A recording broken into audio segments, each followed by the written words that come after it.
नमस्कार, न्यूज 31 में आपका स्वागत है। रुक करते हैं खास खबर के साथ।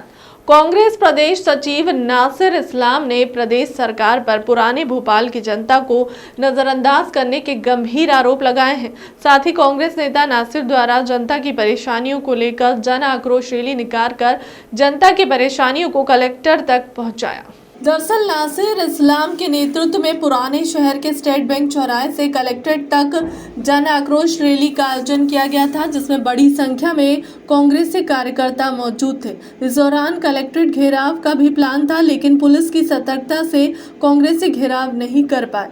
नासिर इस्लाम ने इस मौके पर कहा कि पुराने भोपाल के साथ सरकार का दोगला व्यवहार बढ़ता जा रहा है। पुराने शहर में स्ट्रीट लाइट, सड़कें, बिजली, पानी सहित अन्य विकास कार्य रुके हुए हैं, जबकि नए भोपाल को सरकार चकाचक करने में लगी हुई है।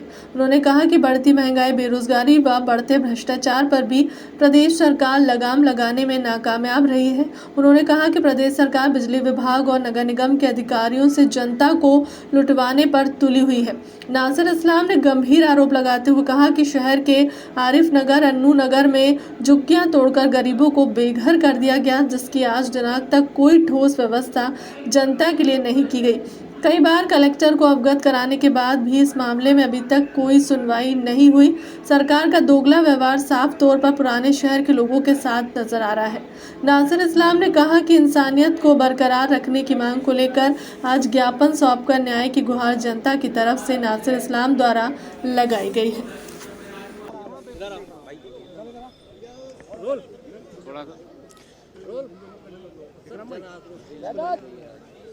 अब देखिए, पिछले दिनों राजधानी के अंदर जिस प्रकार से विद्युत विभाग की कार्रवाइयां चल रही हैं, एक 3 कमरे के मकान के ऊपर 1 लाख का बिल, कभी 50,000 का बिल, और फिर तार तोड़कर मीटर चेक होने जाता है 15,000 20,000 का।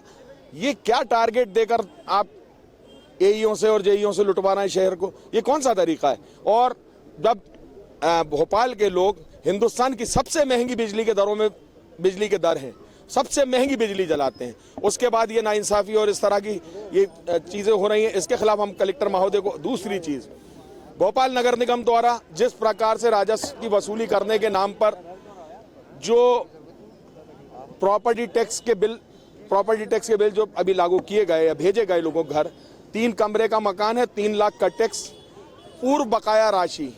अब ये क्या तरीका है? पूर्व बकाया राशि ना तो इनके पास रिकॉर्ड है, और लोगों को डराना, धमकाना, कुड़की के नोटिस देना। इनको अधिकार है कुड़की करने का क्या? 20,000 के पीछे आप 80 लाख के मकान की कुड़की कर रहे हैं। कौन सा तरीका है?